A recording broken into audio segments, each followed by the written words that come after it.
Good Thursday morning. Welcome into the Morning Roast on Maine Sports Leader, 92.9 The Ticket. Brian Sullivan, Tyler Krusz, Marqus Cesar here for you on this Thursday. Show brought to you by Next Home. They're the market leader. Get looped and get sold with the Next Home experience. We're in the Greenway Equipment Studio. Locally owned John Deere dealers. See the Smith Brothers in Bangor and Ellsworth because nothing runs like a deer. Bangor Mall Cinemas, Greater Bangor's favorite hometown theater, has been for over 40 years. Bangor Mall Cinemas features luxury recliners and an upgraded food menu. Find showtimes and reserve your seat at yourneighborhoodtheater.com. Tyler, how are you? I am doing well. Better than the Red Sox this week. Yeah, that's a fact, man. We're right back like it's June all over again. Marqus, how you holding up? Yeah, it's been a very disappointing week. I don't know. I guess we'll just have to see where the weekend takes us. Yeah, it's interesting to be back in this spot where you've fallen back to earth so quickly. Yeah. So it's all of the things. You know, we talked to Dave on Tuesday, Dave Peck, and he made a comment that it's stuck with me a little bit. He said, I wonder or I worry that this July set the Red Sox back about 3 years because it made you believe all these things that Breslow's great, the team is okay, this pitching and defense works, and all of a sudden 5 games straight. And no, I think that they're a little better than what they've done the last 5, but all the things that were their shortcomings in the lead up to that awesome run are back. You know, Can't get the big hit. Really just can't get runners in scoring position across the plate. That's the thing. And, you know, like, I think the pitching has always kind of been good on this team. Like, even when they were one of the worst teams in the MLB, you looked at them and said, well, if they just had an average offense, they'd have 10, 15 more wins. And then the offense got really hot, and I think that's cooled down a little bit. Like, the offense just sparked. And the pitching, you're worried about the innings, you know, and that's all happening at the same time. And that's the realist in me. And the fan in me is like, It's like this top line here that Marqus says, you know, like we're 3rd in the AL, 7th in the majors. To put the turnaround in perspective, 37-48 on July 2nd. Like, reading that line this morning made me feel a little bit better. Only the pitching has been so good for so long. You've leaned on him so heavily. Starting to wear down. Yep. I mean, Greg Weissert got shipped away because you wore him down to a nub. He wasn't great. And now every 5th game you're starting Patrick Sandoval or an opener with Brian Bayo, and the depth of the rotation is not what it once was, night in and night out. And now you're going to turn to Peyton Tolley and you're going to say, please strike out 14 guys again because, geez Louise, we need it. Yeah, and we need the spark too. And Greg Weissert sent down after like the 12 to 11, 13 inning game in Chicago just because you needed someone, and then he's got to stay down for a full week after you send him. So I think that's that, but it's, you know, like totally career high in innings. Everyone else's innings have gone skyrocketed, and you are a little worried. Like the guys like Aroldis Chapman have shown that they're not Superman. Sonny Gray has shown that he's not superhuman. I look at Ranger Suarez, and Mark said it yesterday on the drive. You really wish that money was just put towards a big bat this offseason. You know, I think they would be so much better if that had been allocated to a guy that can hit 35 homers.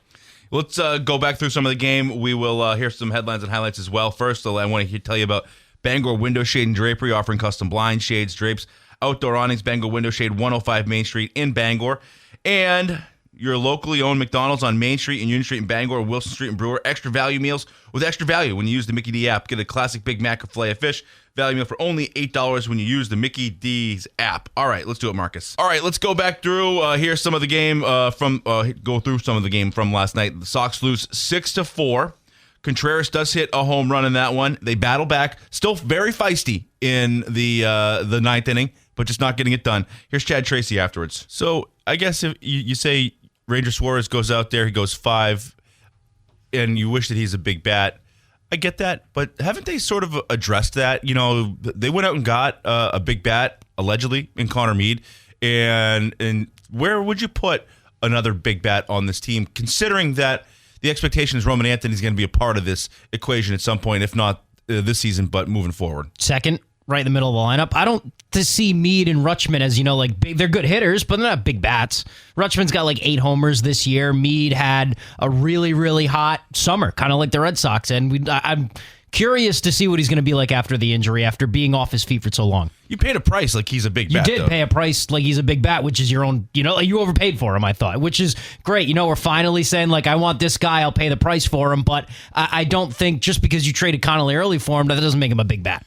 It was nice to see Contreras get back into the swing of things. He had one to the warning track and then got one out. So hopefully, monster shot. Hopefully, he's starting to feel it again. Here's what he had to say about back when he's in Fenway, the Boo Birds came out at one point. It's great to hear. I'm still giving him a ticket in the next segment. Okay, there you go. Oh, okay. I see how it is. Well, we'll defend it. I will. I can't just scrap it. It'd be really hard to just come up with a brand new idea in like 7 minutes. Well, I'm sure we could do it. We'll switch gears here too. Also, just a master class in real estate holdings to buy the Lakers for $10 million, hold them for 10 months, and then sell them for $12.5 it's a little billion. fishy. You're selling them to Josh Kushner, and you're being investigated right now by the U.S. government, who is led by someone who is related to Josh Kushner. Okay, you'll have to. I have not delved that deep into it, but here's Ramona Shelburne talking about the sale of the Lakers. I don't know if he bought the Lakers just to flip them. I mean, he bought the Lakers and then he tore up the front office. They got flipped, though. Rebuilt the scouting department. Yeah,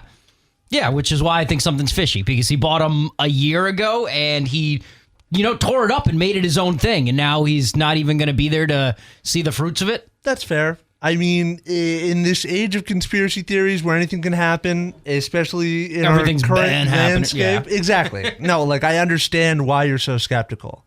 But $2.5 billion for just holding on to an asset?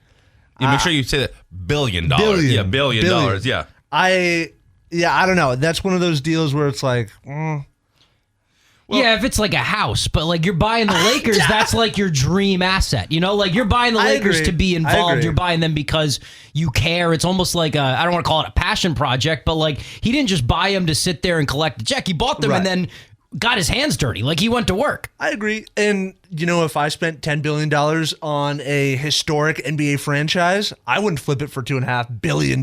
More. Look at what Jerry Jones made out of the Cowboys. Like you hold that for 10 more years after the NBA expands and moves to Las Vegas. That's $20 billion. It is interesting. You want to have the Las Vegas gamblers for $15 million, or I'll just go buy the Lakers. Like, okay, I'll just go buy the Lakers. Yeah. So interesting that we can talk more about evaluations of franchises. Those numbers came out yesterday. I think the Pats came in at like 10 billion, 10 point something. Cowboys topped the list around $15 billion their valuation. All right, quick commercial break. We've got a lot of stuff coming up. We got Tyler's tickets. We'll open up the phones for our Red Sox sweepstakes. We will, in the 7 o'clock hour, load it up. We got Marty Ekman, owner of some local Mickey D's, a big sponsor of the show here, going to come in with some beverages and some snacks for us. And we're talking with Larry Mahoney, as we do on Thursday mornings. I also want to tell you that UMaine Athletics is ready to pack the stands at Alphon Stadium. Cheer on Maine football. Seat tickets are available now. Give you the best value, best seats for every home game. Visit goblackbears.com/tickets. And Uno's, great deals every night. Bar or lounge, 9 to close. $6 apps, $5 cheeseburgers, $5 Indy cheese pepperoni deep dish, 725 Stillwater Avenue in Bangor. Back with Tyler's tickets next. Welcome back to the Morning Roast. Hey, Bigfoot fans, Tossie's Checkout is calling all Sasquatch seekers to the second annual Glenburn Sasquatch Calling Contest. It's Saturday, August 29th from 1 to 5, 1492 Pushaw Road in Glenburn.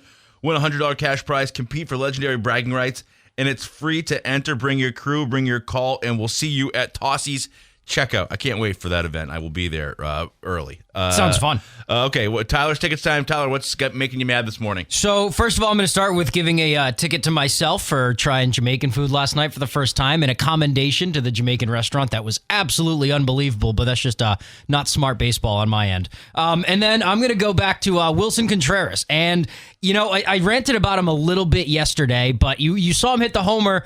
You also saw him drop that ball with 2 outs or went out right before the go-ahead home run. He dropped the foul ball that went just like in and out of his glove. It looked extremely kind of nonchalant and lazy a little bit about it. And then you had the report from Sean McAdams saying that Contreras has been profanely and like begrudgingly just refusing to do interviews and speak to the media and refusing to be that voice that you kind of were all year. Like you were the leader on this team once it became your team, once Roman Anthony left and people started kind of looking to you for the answers.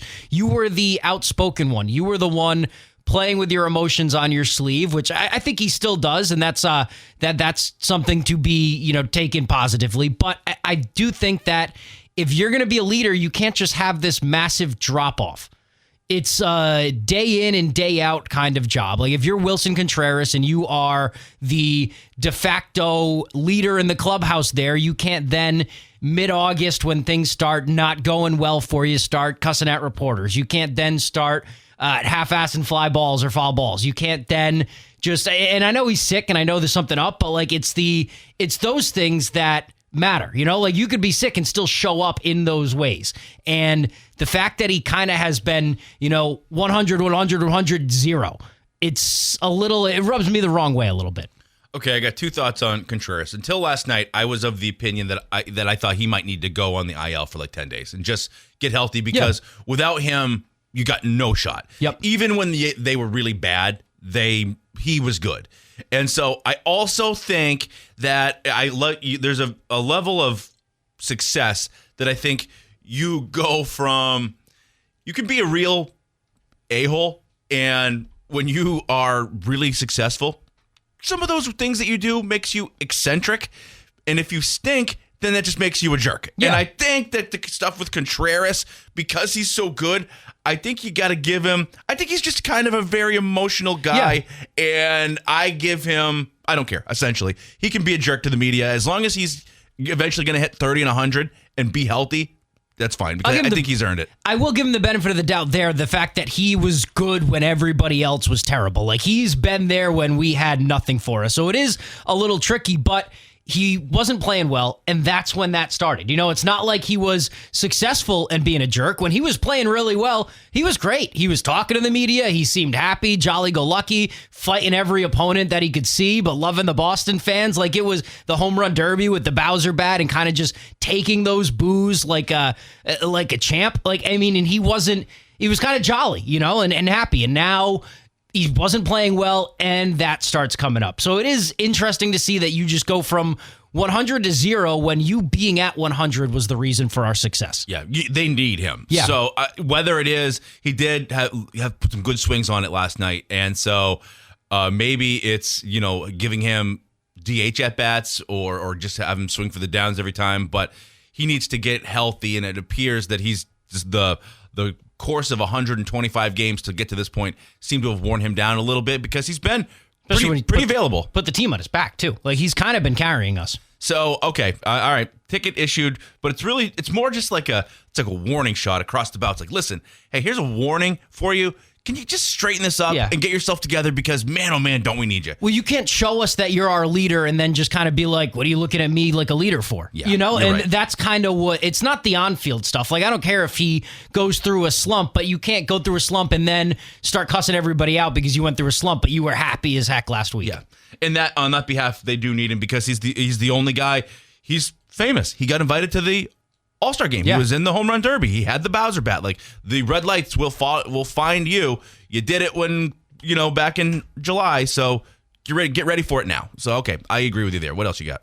I am going to go with, I think I'm going to give a commendation here. And I went with this yesterday a little bit, but play that Schefter sound and what Adam Schefter had to say about Drake May and the Patriots' future as long as he's there. I hate when they do that, the music over the content. I know it's probably a video and they had like B-roll there or something like that, but it jars me every time I hear it. Oh, for sure. Admittedly, though, like 2 seconds later, I'm like, you know what? This kind of fits. I kind of You got to listen to it a couple times. A commendation to the Patriots because this is what you're supposed to do with a young quarterback. You go out and you make their life easy. You got him A.J. Brown. You went out Romeo Dobbs. You drafted a great blocking tight end who looks like he's going to be a big part of this offense. You went out last year. You drafted a running back that's probably going to take another step. You added a fullback there to make the run game more explosive, make it a little easier to sell the play action. You went out and you put an offense around Drake May that is going to make his life so easy. Yeah, the schedule is going to be harder, but his life is going to be a lot easier with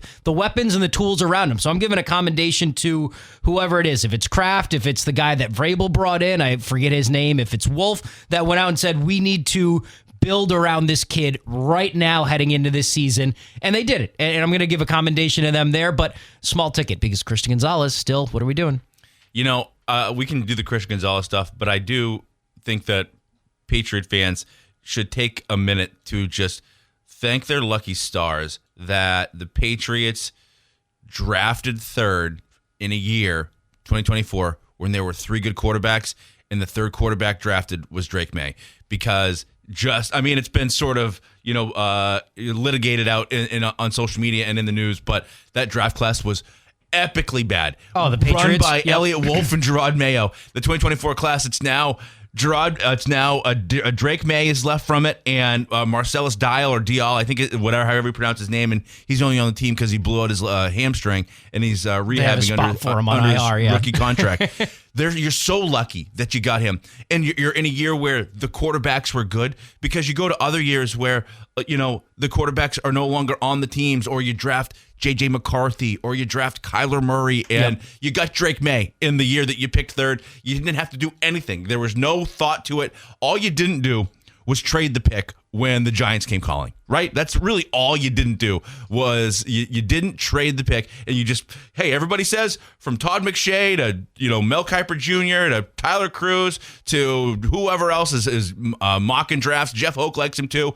And all of a sudden you get Drake May, and now he's one of those guys that in a league where nothing really matters except the quarterback, you got one. Yeah. And you're just so lucky to have it. And if you picked second, you might have ended up with Jaden Daniels. Like, you might have jumped and went for him. He had the better rookie year. He looked more ready coming out of college. So it was wonderful luck to get that third pick. Yeah. Like, hopefully you bought a Powerball. Anybody won the Powerball last night? I don't know. I didn't check. I got to hopefully. What was it, like $1 billion? I heard someone buying it at the gas station. I was like, I don't have time. Oh, jeez.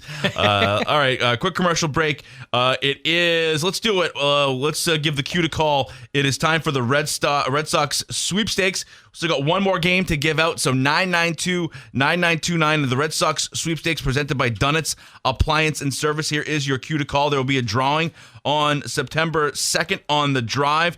Call to enter the Sox ticket sweepstakes. When you hear the special cue to call, all entries will carry over through the sweepstakes. So 992-9029. Bangor Window Shade and Drapery. They offer custom blinds, shades, drapes, outdoor awnings. Bangor Window Shade, 105 Main Street in Bangor. And start your morning at Goslin's Bakery, 334 Harlow Street in Bangor. Grab a breakfast sandwich on an English muffin or croissant. Plus legendary donuts and pastries made since 1945. New England Patriots will take to the field for the first time this preseason later on tonight. Team has been practicing with the Colts.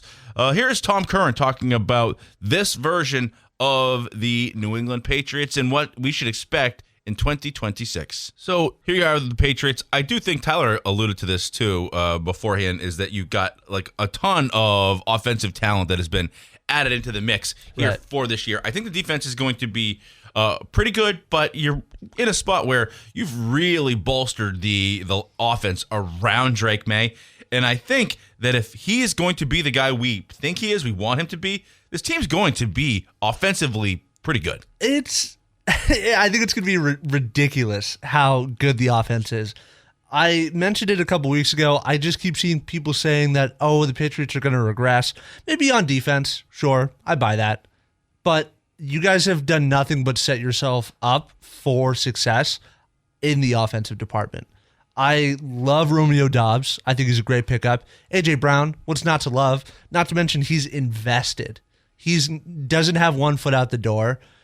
The guy's always open, or so I'm told. So he'll say, here's Mike Reese talking about what A.J. Brown has brought to Foxborough. So there's Mike Reese talking about the energy brought in by A.J. Brown's addition. And then lastly here, I want to just go from here. Here's Josh McDaniels talking about his quarterback. So the question I go back to here, Tyler, is Drake May one of those guys who you can essentially slot in? Patriots have 10 wins because they have Drake May. Yeah, I'm hoping so. I'm really hoping so. And the quarterback is more important now than it ever has been. So I'm going to go with that. Plus, you're playing more games. You're going to get an 18-game season, so 10 wins. Yeah, sign me up for that. I do think that Unless the game changes to what it was back when, Brady first started coming up, where the defense is really the most important thing, then I don't know. But if you have a stud quarterback, yeah, you're probably going to end up with at least 10 wins as long as everything else goes okay.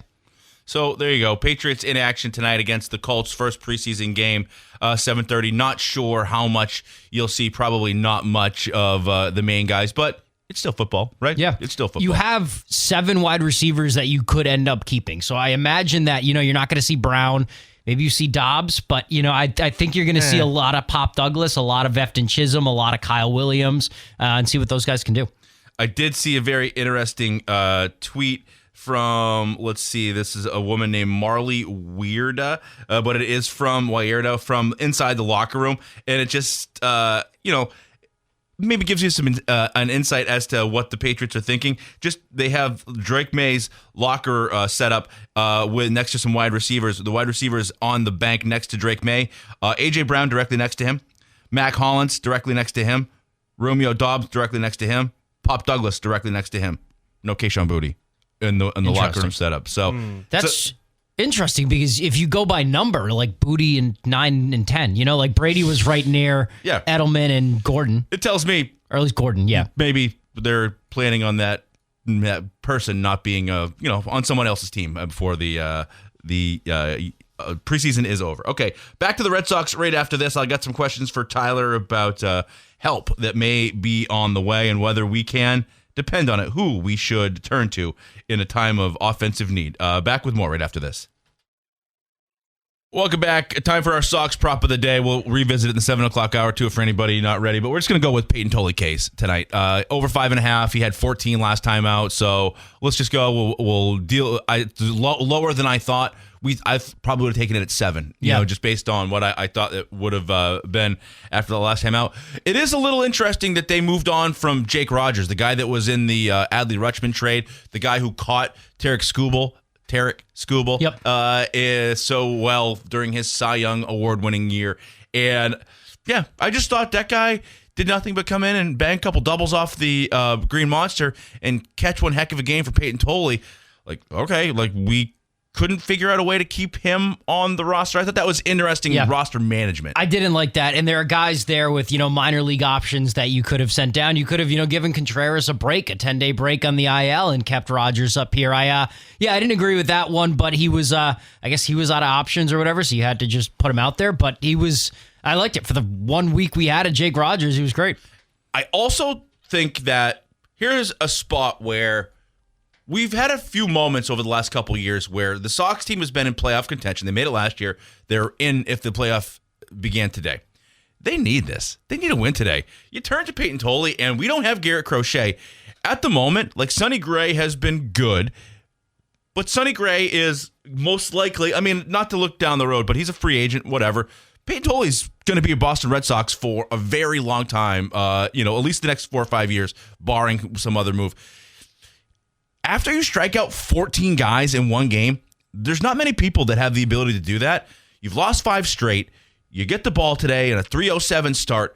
We need you, dude, and you're kind of the ace. Yeah. And this is a spot where we could give you the ball, and you could just get us a win because you're so good.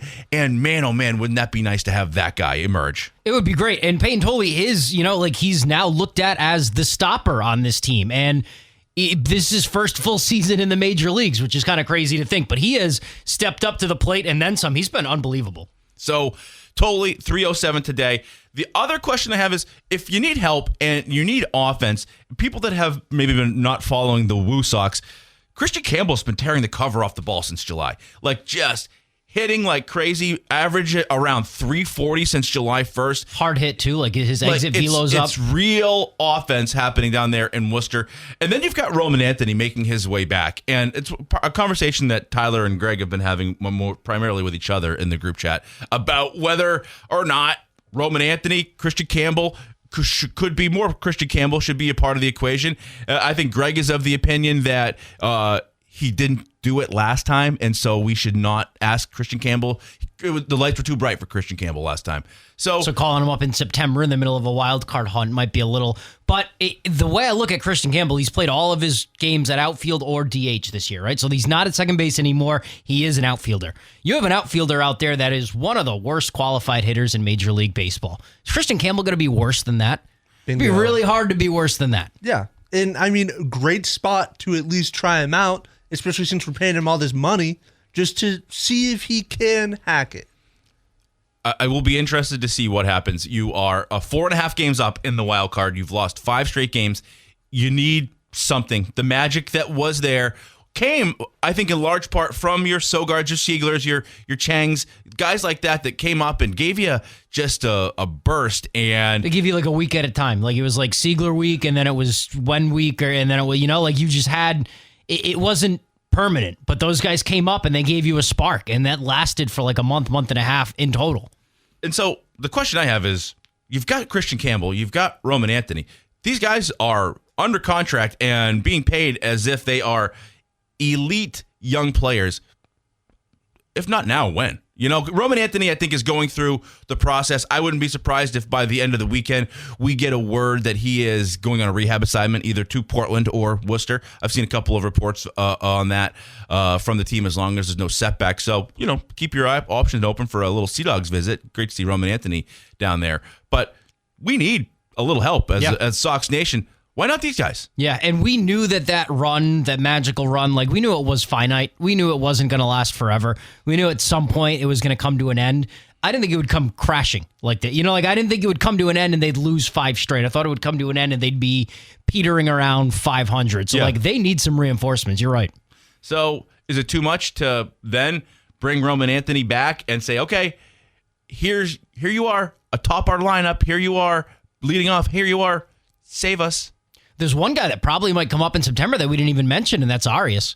And he's been tearing the cover off the ball all year in AA and AAA. It would be very interesting because Monasterio he's a platoon guy, he's a utility guy. He's a role player, and he's playing your everyday shortstop right now. He's not an everyday shortstop. Arias is your everyday shortstop of the future. I'd be curious to see what they do there. If you're in the middle of a hunt, like a race, and things are tight, I am very weary of turning to minor league guys and saying, take us to the promised land. Roman Anthony's not a minor league guy, No, he's not. Right? That's the difference. Like Arias and Campbell, I'd be a little wary if things are really tight. If you're like 6 games up in the wild card and you want to bring these guys in and give them a shot, fine. But if things are going back and forth, I don't know if you can turn to these guys. I think that I bet we wait until, Campbell's a little different because he's under a major league contract. Yes. September 1st is really the day where you can, we can come up, the rosters expand, and we'll see what happens there. But you got to get to September 1st. It's 18 days from today, and you play a lot of baseball between now and then.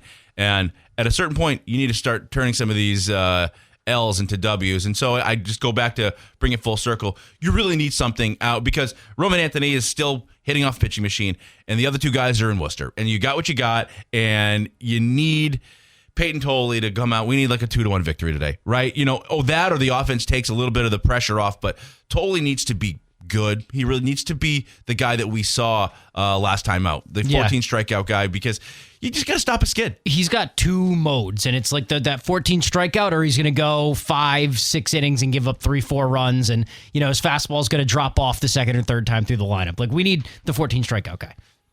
It's a spot where you were red hot, and then all of a sudden the brakes just jammed up, and 5 straight losses after that run, and so you turn to Tolley and say, "Hey, be our ace, Garrett Crochet. Where are you? We don't know. You gonna rehab? You gonna come back to us? Like, man, oh man, don't they have some talent out there in the waiting? You run through Meade, Crochet, Campbell, Anthony, Arias. I mean, this team could look completely different in a month, but just all banged up waiting for it. So you turn to 3:07 this afternoon.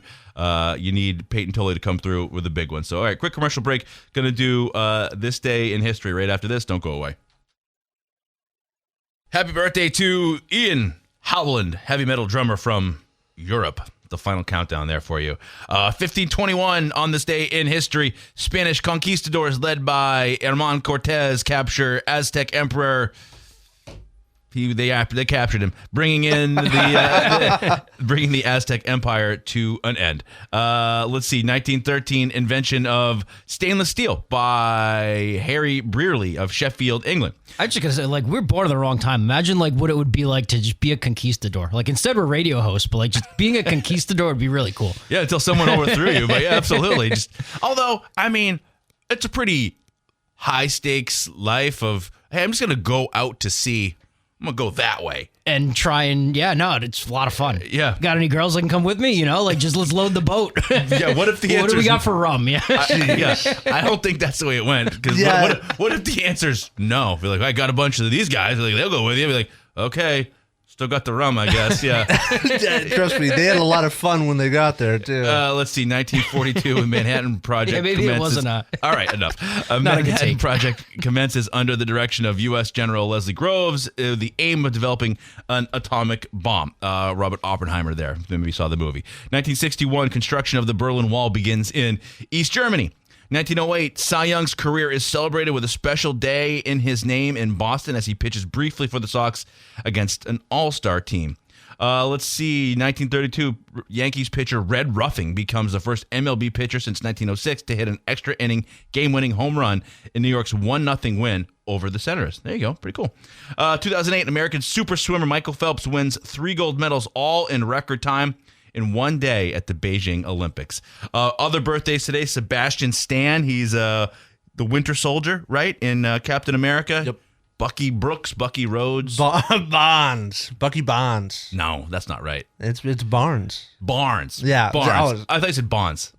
Bucky Barnes. Let's see. 1990, DeMarcus Cousins, former NBA center from the Kings and the Pelicans, among other teams. 93, Johnny Gaudreau, NHL left wing. Holidays today, it is Left-Handers Day. Southpaw? No? Oh, yeah. You're Southpaw? Oh, you know it. Really? Mm-hmm. You know that? No, I didn't know that. I've never seen him write. Do you know how to write? No, I'm just joking. Barely. I guess, yeah, I have not seen you write. He's always typing. I'm also kind of just like tucked over here in my little corner. So. Yeah. It is Prosecco Day. I enjoy a Prosecco. Sure. Filet mignon. See, I think it's overrated. Okay. It's probably like the number 4. I'd go with like ribeye, strip, chuck eye, anything. I think the filet mignon is just too tender for me. Yeah. And it's also like small. Like it's like 8 ounces. Like, and it's just as much as like a pound ribeye at the store. Nah, it's a lot of money. It's not a griller's cut of meat. No. Right? It's so thick and, so. You gotta baste it and, cook that in like a kitchen with a white gown. Yeah. Greg, I think, would be filet mignon, man. Yeah. Greg treats himself. He's a fancy man. He enjoys a good filet mignon. And it's Women's and Families Day. So there you go. Celebrate accordingly. 7 a.m. hour coming your way right after this. Don't go away. Good Thursday morning. Welcome into the 7 a.m. hour of the Morning Roast. We're in the Greenway Equipment Studio, your locally owned John Deere dealer. See the Smith Brothers in Bangor and Ellsworth because nothing runs like a deer. Fat Panda Boba Tea and Market on Harlow Street in Bangor next to Goslin's Bakery. Sip fresh boba, explore snacks, ramen, tasty Jamaican patties. And also Next Home. They're the market leader. Get luked and get sold with the Next Home experience. Brian Sullivan, Tyler Krusz, Marqus Cesar here on this Thursday morning. Tyler, how are you? Doing well. Happy that I am in, 2026 with some technology and not on a big wooden boat lost at sea. There you go. Fighting scurvy every waking day. Marcus, how are you? I hate how loud that stadium gets up in Toronto. Yeah. Like, I swear to God, I felt like SpongeBob waking up to his alarm clock. No good. 5 straight losses. Tyler, what's wrong with the Boston Red Sox? They have kind of fallen off a cliff, and it's weird. My take would be that the offense was, shaky because you didn't have a very good offensive team. You got really hot. You got sparks from guys like Anthony Siegler and guys from AAA came up and they sparked your offense for a little bit, but that died down and the pitching has kind of carried you all year and now they're a little worn. But everybody's worn. It's August. It's the MLB. Everybody's playing over 100 games, so you've just got to push through. I think that hopefully the ninth inning rally they had carries into the rest of the game because the bats were quiet up until the ninth inning. It carries into the rest of the game today. So they've been feisty in the ninth, but again, they lose 6-4 yesterday. Contreras bops one out. He also hit one to the warning track, so hopefully he's feeling a little better, seeing the ball a little bit better. But 5 straight losses, certainly a reverse of course for this Sox squad. What is your level of excitement about the Patriots playing tonight in their first preseason game? Will you be watching? I'll tune in for a little bit. I'll probably have it on in the background, especially since the Red Sox play at 3. There's no competition. And excitement, though, I'm not one that's going to sit there and be like, okay, who's on the bubble and have the chart in front of me and watch and be like, oh, he's going to make it. I'm not roster watching. I'm just excited that football's back. Yeah, I feel like this Red Sox run, although the 5 straight losses, there was a moment in my Sox watching summer where it's like I'm locked in. 7:07, I'm parked and ready to go. And then as you go through here, it's almost like, oh yeah, football is here. Football is back, and I'm ready to maybe watch some of it. But there was a time where I'm locked into this preseason game tonight. Now it's a little different because you don't get everybody to be out there, but it's still football, and it's less than a month away. I'm less interested, not less interested, but less excited than the last couple of years. Year 1, you were very excited to see Drake play in his first preseason game. Year 2, what's this team going to look like with Mike Vrabel? You've got a couple guys that are going to get out there and show some stuff. And now year 3, it's like, okay, well, we've got Drake May. He's going to be our starting quarterback. No question mark there. No question mark at running back. No question mark at wide receiver. Defense is really good. I'm just watching because football's back. I'm not locked in because I want to see certain things. Yeah, we don't have a ton of storylines to follow. Who's that last wide receiver, Baron Morton? Is he going to be your backup quarterback? So it's not a ton of things that jump out aside from just seeing some of the new guys out there. Watch out for old Baron. We got Kent from Otis. Kent, how are you? Good morning, guys. Listen, quick question. Brian, Tyler, and Marcus. I just talked to Marcus about it. The most important game tonight is at 7 o'clock, and that's Maine Little League going for the regional championship to head to the World Series. Everybody in Maine should be watching that game, backing these kids. Okay. Yeah, I agree. Great. Yeah, I agree with you on that one. That probably more exciting than preseason football. We were talking about some of the stuff that got the off air, trying to figure out exactly what it was that got the team from Oklahoma banned for having a kid that wasn't eligible. But yeah, right. Kent, a baseball lover like yourself, nothing really compares to what is it about that 11 and 12-year-old Little League that you think is so special for people? It's the kids' attitudes. It's the coaching. I love nothing more than to watch a ball hit in a Little League game and watch 7 ball players move to the correct position for the next, wherever that ball's going. You see it hit to right field. You see the second baseman go out, raise his arms to give the right fielder a guide to second base from the shortstop. You got the left fielder going behind third base. You got the pitcher going behind the mound, and you got the first baseman going to the mound. And it's just, these kids are incredible. They're 8, 9, 10, 11, 12-year-old. There was a kid yesterday, he's 12 years old, 6 foot, 185 pounds. And he drove a ball 840 feet for a 2-run homer. It just, this kid's 12. I can tell he's not related to me. No, God, no. God, no. Ken, where are they from? Do you know the Gray New Gloucester again? Okay, cool. I can't remember. Yeah, they're from Gray New Gloucester, Kent. Yes. The Maine kids are, yes. Yep. I thought you'd be, but it's been great for me because I've been out for the last week with my 3rd bout of pneumonia. So I've been watching Little League baseball every day from 11 o'clock till 9. And it's just, the coaches are incredible. There's nothing negative coming out of these coaches. Something bad happens, they're just grabbing their kids, shake it off. It's all right. We got another play. Let these kids, and they've learned. And that's what's impressive. That's why I enjoyed coaching, is to teach. Good stuff. You're a great coach if by the end of the season, every kid on that team has learned one thing and done it right. And that's teaching. That's coaching to me. 7 o'clock tonight, Maine Little League goes to advance. Ken, good call. I appreciate that. You're right. What do we need to be watching preseason football? We got to be rooting on our fellow Mainers. So good stuff, Ken. You have a great day. Feel better. Thanks, bud.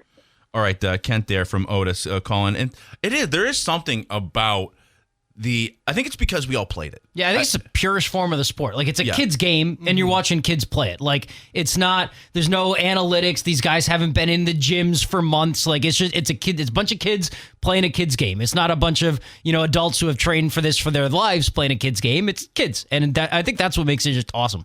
So, that is Maine Little League in action tonight. The kids from Great New Gloucester. All right, let's do some headlines and highlights there. Marcus, also, I want to tell you all about Acadia Federal Credit Union. Their newest location is now open on Wilson Street in Brewer, serving Maine since 1963 with branches in Bangor, Brewer, and Aroostook County. Learn more at acadiafcu.org. All right, Sox lost afterwards. Chad Tracy talking about where this team's at right now. Going on, Wilson Contreras was asked about his status. He's been a little banged up. Tyler gave him a ticket last time around. He did. So I guess the team told him, take it easy on the base paths. Is that fair? Did they? Yeah, that's what he says in this answer. So they booed him when he didn't run as hard as they thought, fans thought he should have. Here's Contreras being asked about that. They need Wilson Contreras because they just don't have enough offense without him. Like we said, a bunch of guys came up and popped, but Contreras is the consistent. He's the steadying force. They need him back. He hit one out last night. Maybe hit two today. We need it. Yeah, they need Wilson Contreras. I think they also would, when Adley Rutschman and pick it up a little bit and be that guy that you brought in. If Curtis Meade comes back, you need him to be as hot as he was when you traded for him. This offense needs to get going.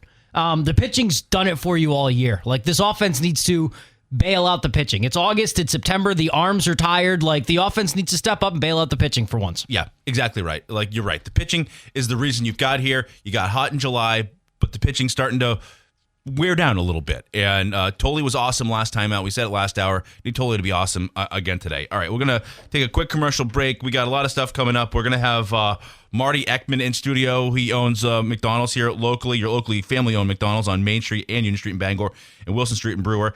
For August, use your Mickey D app to plus up a great breakfast. Get a hash brown for only $1. Press a breakfast snack for $1 only in the Mickey D app. So Marty's going to join us in studio with some of the new drinks that they're debuting and maybe a little snack for us. So we'll talk with him and we'll talk with Larry Mahoney. That is the plan. Let you know if anything changes. Natural Lawn of America. If you want a greener, healthier lawn without harsh chemicals, Natural Lawn of America can help. Organic-based care, Tick Ranger protection. Call 721-0600, naturallawn.com/BangorME. Naturally healthier lawns. Back with Tyler's Tickets next. Okay, welcome back. Stuck on the side of the road, Union Street Towing has you covered 24/7 statewide from breakdowns to lockouts to get you moving fast. 942-4200, driven to be there when you need them most. And Northeast Driving School, they've been a leader in driver training for over 57 years. Register today for driver's ed courses at Greater Bangor's #1 driving school. Call 942-1769 to register at northeastdrivingschool.com. All right, time for Tyler's Tickets. What do you got, Tyler? So I'm reading up on just some NFL stuff around as I'm preparing for fantasy drafts and whatnot. And Kyler Murray named the starting quarterback in Minnesota after just 1 year of J.J. McCarthy being the starter. Now, McCarthy was drafted to be the starter, tore his ACL his rookie year. Sam Darnold had a tremendous season under head coach Kevin O'Connell, and then they let Sam Darnold go. They brought it back to J.J. McCarthy, and he was pretty terrible. And an article came out, and McCarthy basically just an uncoachable, whiny little kid. And he would push back on Kevin O'Connell all the time. And O'Connell has coached, he's been a head coach of the Vikings since 2022. He was with the Rams. Like, the guy's worked with Stafford. He's worked with a lot of people. He played with the Patriots. Like, he's got a lot of pelts on the wall. Really shouldn't be just pushing back a lot on him if you're J.J. McCarthy. So the article I read that McCarthy too often pushed back, saying stuff like, why don't we do it this way or that way? An acceptable rebuttal for a veteran quarterback with a full library of game reps to his name. Not so much for a novice who barely threw the ball in college. O'Connell can point to Matthew Stafford, guys that have worked with him, Kirk Cousins, Sam Darnold. McCarthy doesn't have any of that. He just kind of handed the ball off at Michigan, and it wasn't very diplomatic way of challenging your head coach. Like, you can disagree and say, can we add this? Can you add that? There's a diplomatic conversation to be had if you want something different than what your coach wants. You don't just yell it out in the middle of practice. Why not just do it like this?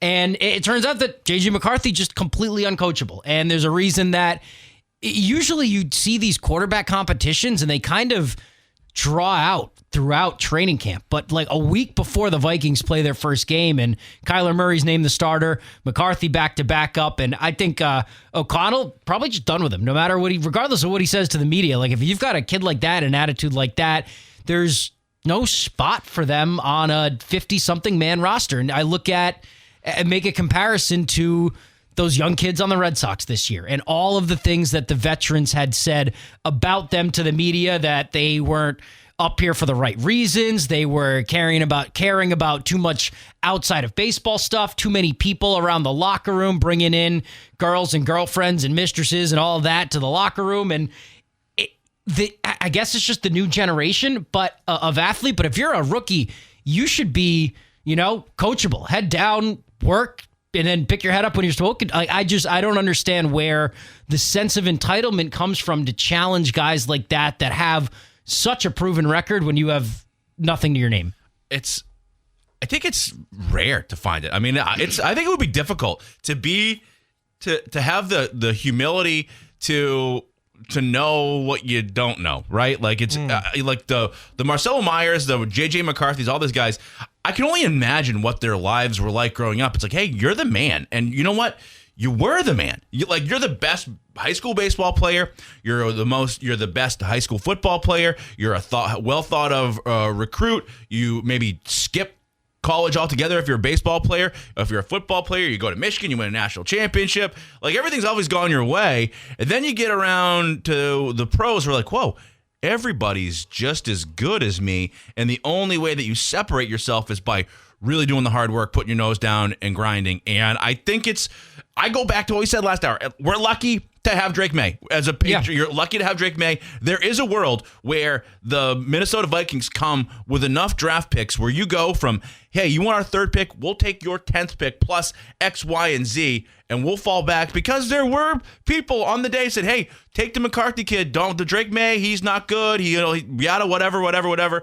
You're lucky to have Drake May with a lovely wife that he met in high school, who lives a boring life, who seems like a humble guy, who seems like someone who takes coaching and does all the right things. So you thank your lucky stars as a Pats fan, you got him. But I do think it would be hard to be told that you're so great for so long and then have it not come your way or have somebody, who's been around pushing back and taking criticism. I commend the people who you can say, young kids who can take it, because I think it's... Okay, say, I don't know. Yeah, tell me. Please, help me. It's like the kids I work with at the station, it's like, hey, this wasn't good. This was, you got to do this. You got to do your story like that. This can help. The people that listen, I don't know. It's so nice to be able to give somebody criticism and not have the immediate answer be, well, go bleep yourself. You're not doing it to be an overlord. Like, you're doing it to try to help these people out. Yeah, exactly. And it's nice when you can have that constructive conversation about it. I think it is a new generation kind of thing. But yeah, you get there and everybody's the man. Like you're not standing out anymore. So yeah, lucky you, Pats fan, that you don't have JJ McCarthy. Our quarterback probably wakes up in footy pajamas in the winter and eats home baked cookies every day. It's awesome. Like this guy is. He's a Patriot. It's awesome. Leads a boring life. Yeah, right? Wakes up in footy pajamas. Dude, he definitely did. He's got a Cookie Monster one piece during Bakemas. I guarantee it. For sure.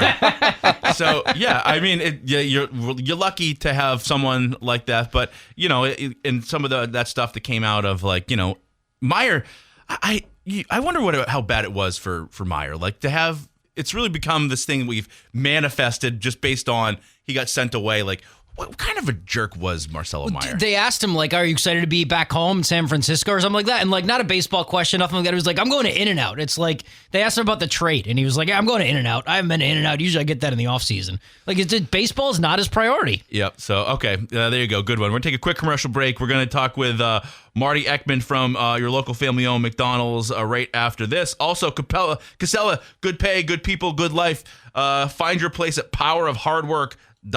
All right, back with Marty right after this. All right, welcome back to the Morning Roast. Great to have Marty Ekman and Mia. Mia, I didn't catch your last name, sorry. Bouchard in studio here with us. It is all McDonald's all the time here. Marty, you come bearing gifts. I'm so glad to see you. Good morning. Yeah. What do we got here? What's going on at Mickey D's? Oh, well, we got some new Energizers that have hit the beverage lineup this week. We got the Red Bull Dragonberry Energizer, which I'm going to take a sip right now. On. Yep. Oh, that's good. The color's awesome. The purple and green, like it's very pretty. Yeah, so it's Red Bull mixed with our blue raspberry syrup with dragon fruit pieces on the top, so it creates this really pretty layered color. Where do you get dragon fruit?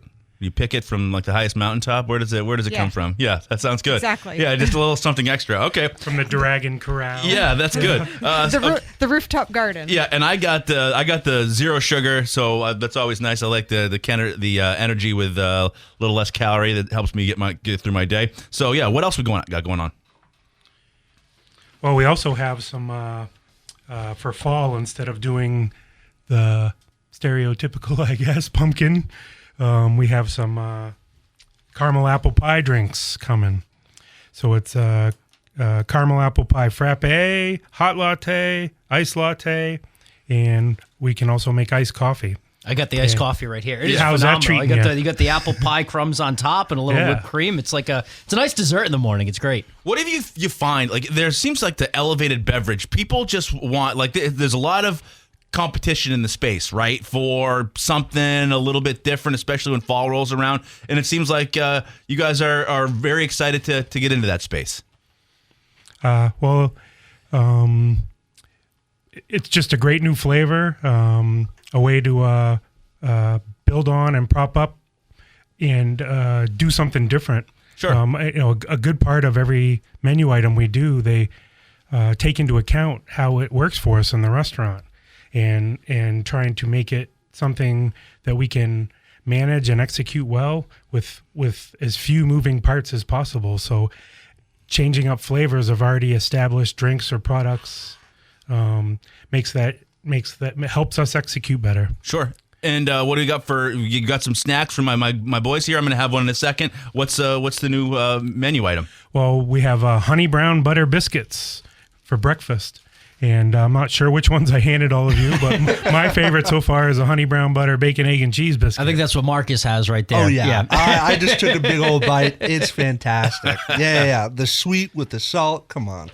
What's not to like? I do like the apple. Like, everybody just skips apple season. Like, it gets August and everybody starts rolling out the pumpkin flavors. Like, we need apple season. I love it. Absolutely. I think apple picking in Maine is just like a core fall project to do with the family. Oh, absolutely. And nobody does apple better than Mickey D's. I honestly believe that. I mean, like, it's just to have the apple pie part. I just think childhood. I think piping hot. Like, I'm gonna bite this and just let the chips fall where they may. Like, I'm fried apple pie. Yeah. Has that hit you nostalgically, having it back? For sure. I can't wait to get one every weekend when I go through with my kids, and that's why I look the way I do. And so, what's it been like as you do roll these things out? I mean, every time you have something new on, people just gravitate towards it, I think, Marty. Oh, it's a lot of fun. People come in for the past flavors we've been bringing back, the retro things like the fried apple pie that we have right now, which is starting to run out a little bit. I was checking on our supplies yesterday, and maybe another week or so that we're going to have it. And then we'll be switching back to the baked apple pie that we've had for a long time. Is there anything else? I wish you guys out there listening could see. I'm looking at McDonald's documents here. It feels, I feel like we're getting an inside look. Behind the scenes stuff, like the stuff from corporate. I'm not. It looks very very official. Look at all that stuff. Yeah. So every month we get like a book with all of the promotions and new items that are coming out. We also, during lunch right now, we are also we relaunched the crispy strip. Yeah. Customers were saying it wasn't crispy enough, and McDonald's went back to the drawing board and recreated it. So we relaunched that probably about 4 weeks ago.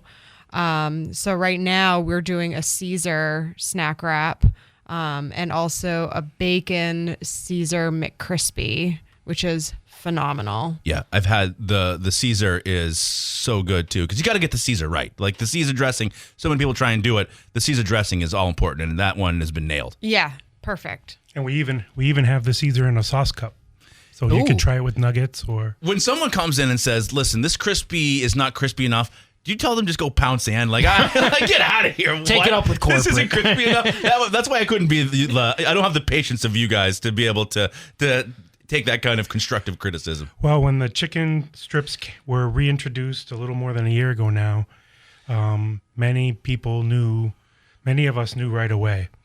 We knew that it was not. Oh, it was evident. We knew that it was right. You know, it wasn't right when we rolled it out, and customers told us probably starting day two, hey, you said this was crispy and it's not so much. Okay. So they went, it's all about the breading and the cut of the chicken. So they, it was a little too consistent. The chicken was cut too consistently that made it look, possibly good for them for getting it figured out, right? Yeah, good. And then the breading, just to make it crispier, crunchier. What else is going on? What else do you want people to know? Well, pretty soon we're gonna have spicy nuggets back. Oh, yeah. Also. Huge. Tyler, stay away. Yeah. I don't think you'll be able to keep me away. We've also added a few new crafted sodas to the menu with Coke products. Yeah. So Coke, Diet Coke, or Coke Zero with a vanilla swirl. So the regular Coke is vanilla syrup with our cold foam. And then the Diet and the Zero are made with sugar-free vanilla and our cold foam. So we heard customers when they were saying that they wanted Dirty Coke instead of Dirty Dr. Pepper, so it is here. Okay. And then we also relaunched the Orange Dream with Fanta, so you can get it with High C or with Fanta, so carbonated, uncarbonated. You got Marcus. Yeah, that's kind of go. been my favorite drink to get. Oh, really? Yeah. So Yeah. thank you. Much You're welcome. appreciated. It's like an orange creamsicle. Yeah. It's pretty awesome. Just the High C alone is good enough for me. I grew up on it. I can't beat it. Anything else? Jeez, you got so much stuff to regale us with.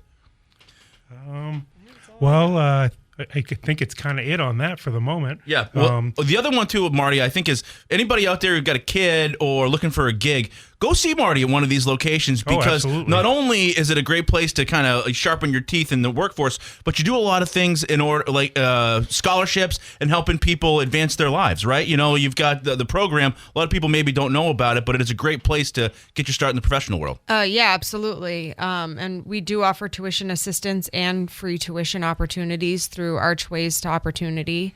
And I can speak firsthand on that. That's one of the things that I just got my bachelor's degree through the program. And it was great to be able to balance work and going to school full time. So yeah, it's a great opportunity. Success story sitting right here in studio with us, right? I mean, it's just such a way to learn, customer relations and hard work and punching the clock and getting through. And then, like I said, they'll give you a couple $1,000 to help you get through school. So it's a great place to start your life. And look at you now, here with us. That's right. Who would have dreamed it, right? Look at you, up early. We appreciate it. Okay, hey guys, thank you so much for coming through. Yeah, thanks for having us. The local McDonald's on Main Street and Union Street in Bangor and Wilson Street and Brewer are where you want to go. All month long, you can plus up your great breakfast. Get a hash brown for only $1. Great breakfast snack for only $1 in the Mickey D app. And all the great stuff that they've just added to the menu. Well, you just said app, and it jogged my memory. Just a couple of days ago, a new app offer started that's not really advertised. It was done more locally in New England.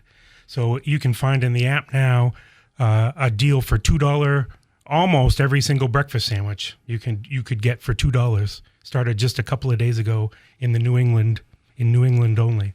So there's another great deal in the app. You've already bankrupted Marcus. That's awesome. Yeah. Why you gotta out me like that? Why you gotta out me like that? Like I'm a big enough man to admit it. Yeah, but hey, You're not going to bankrupt them. They're $2. Yeah, $2. Try to feed you for a fair price. There you go. All right. Thank you. Marty, Mia, thank you so much for coming through. We appreciate you. Yeah, Thank you. Thanks for having us. All right, back with more right after this. Welcome back to the Morning Roast. Now joining us on the Heroes Hotline, Larry Mahoney from the Bangor Daily. Larry, how are you? Sully, I'm good. Thank you. How you doing today? How's the crew over there? We're doing good. We just had the guy from Mickey D's in here, Marty Ekman, locally, so he gave us a bunch of drinks and food. So, not bad. Yeah, kids are good, although I would say in order to be around them for a long time, I got to, I got to walk off this Mickey D's he's giving me at 7:30. I don't blame you. Yeah. The song you're hearing there, of course, is Drive By Train, released in 2012. Pat Monahan on lead. That song peaked at number 10 on the Billboard Top 100 chart, but went double platinum, over 2 million copies sold. So by the end of the year, it was the 19th best-selling song in America. a top 10 hit in 13 different countries, number 1 in Canada. That song is about him meeting his wife for the first time and falling in love immediately and wondering if that was healthy, to jump into something like that. But obviously it did work out. Now, part of the lyric is, I'm just a shy guy looking for a 2-ply Hefty bag to hold my love. As a result of that, Hefty was pleased to get the shout out by Train. They mailed boxes of Hefty bags to the band. So there you go. That's just a snappy little song. I always liked it, especially the refrain and everything. A happy sing along type of song. And again, 2012 peaked at number 10. We got to start throwing brands in our just like everyday. Larry, you got to start fitting a brand into every lead you write or something like that. Let's try to get some free stuff here. Oh yeah, it's about time. It's about time. I mean, yeah. Although guys. I mean, in all honesty, again, being a writer, we're kind of like the white trash of the media. We don't have people bring Mickey D's over to our establishment, Sure, yeah, I understand that. Yeah, Larry has to come with his own Werther's originals, as I know very well. Larry, I was reading your article about the class of the Hall of Fame basketball Hall of Fame inductees leading that way. Nick Cannon-Medley, a guy who played professionally overseas for 15 years. Yeah, and again, he had a great high school career, and then was all conference. All ACC at the University of Maryland. He was a very special player. Certainly would have looked good in a UMaine Black Bear uniform, but no, to go on and have the success he did, and that's a special class. I mean, all of them are. I mean, a lot of thought goes into it, and that's that Maine Basketball Hall of Fame. I mean, it really is. There's a bunch of quality people going in there. Again, you remember Kerry Goodhue, and of course. You've got Nick DePatsy, coach at McDonald Valley, 431 wins, and he's still coaching. And then, of course, you got Bruce Cooper, who had all those great years with Cindy Blodgett at Lawrence High School. But every one of them is well-deserved. The 1966 Coney team and the 1990 Colby team. So, I mean, like I said, 16 individuals and 2 teams, and that's coming up this Sunday at the Civic Center, the Cross Insurance Center in Bangor. Turning our attention to Maine football, they had a scrimmage back on Monday, continuing to work towards that opener against Towson. Have you had a chance to get up and lay eyes on them at their practices? I did, yes, I have. I wasn't at the scrimmage, but yeah, and they're. Jordan Stevens was very happy yesterday. I mean, he really pleased with his quarterback. He's still probably next week they'll name the starting quarterback. But he's been pleased. He said that they've been outstanding, all 3 of them. And of course, that's where it all starts. I mean, you have to have a good quarterback, and they, like you said, they all bring something different to the table. And I asked him point blank. I said, there have been instances where you use two quarterbacks in a game, 2 healthy quarterbacks in a game. He said, yeah, we haven't ruled that out either. So it starts there. I mean, they've got to, I think the strength of the team is the offensive line. I mean, lots of veterans up there, Anthony Iliano, Andrew Doken. I mean, that's a quality offensive line, and that's just what a inexperienced quarterback will need. So, if you win the line of scrimmage, that goes a long way, and in again controlling the football, and again, if you're controlling the football, you're keeping the defense off the field. But the defense is very good too. They got all their defensive ends back: Chris Bacon, Takai Chisholm, Presley. I mean, they've got some really quality secondary personnel with experience. So.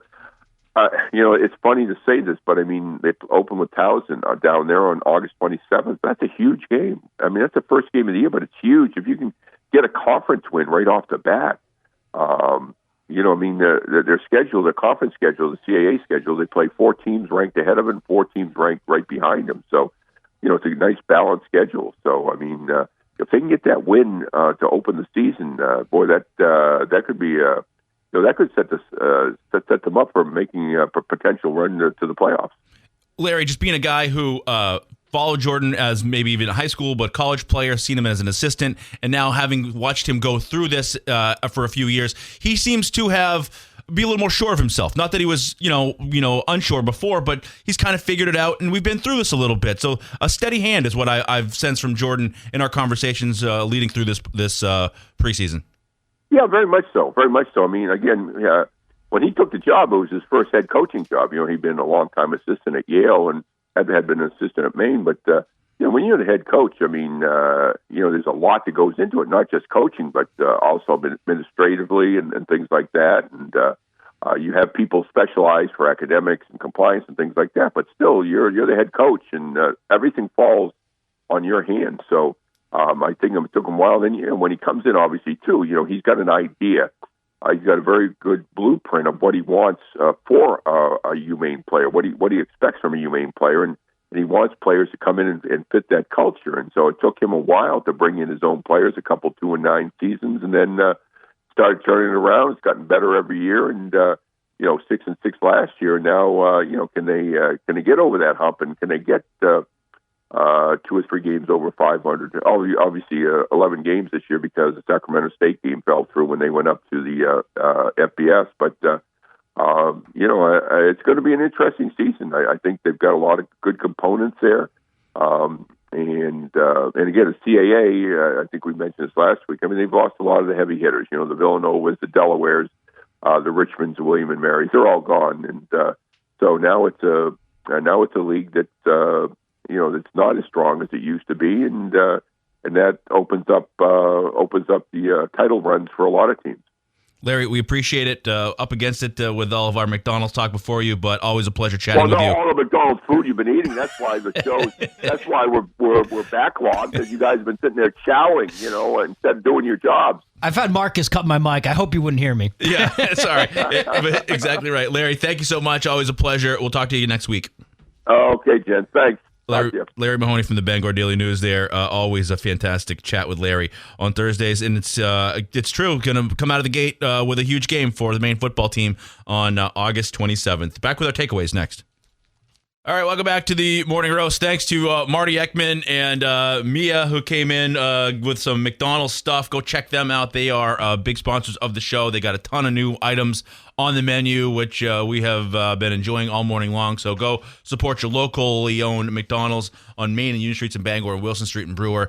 Say hey to Marty if he's there, and we appreciate that. Our Sox prop of the day, we're going Peyton Tolley over 5.5 strikeouts this afternoon against those Blue Jays. Tyler, what are you leaving with today? It only takes one. It only takes one to re-spark this run for the Red Sox. I don't think they're going to win 15 straight again or go 27-3 over 30 games, but it only takes one win to get everybody to buy back in. And those brown honey butter biscuits are, oh my God, that was unbelievable. It's a brand new taste for my taste buds. The brown butter and the honey, it was so great. It was really good. And actually, I guess I'd like to take this moment. This was maybe last month. I was in the McDonald's drive-thru waiting on my food, and there was this very nice older woman at the Main Street location. Her name's Linda. We just happened to start talking about basketball because I had my Heat hat on.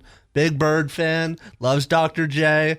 Don't tell her I said this, but she don't mind LeBron James. So, yeah, shout out those folks over at McDonald's. They're great. All right, yeah, we appreciate them as well. I'll go with Kent calling in and telling us that, hey, 7 o'clock tonight, Maine Little League versus Massachusetts with a chance to head to the Little League World Series on the line on ESPN, the big dog, the flagship. So go check out the team from Gray New Gloucester trying to beat Massachusetts to advance. That is at 7 o'clock tonight on ESPN. Also, go Sox. So that need a win today. Need Peyton Tolley to be really good. That's going to do it for the Thursday edition of the Morning Roast. We are super soft this summer, so no show tomorrow, but back Monday at 6 a.m. Have a great one, everybody.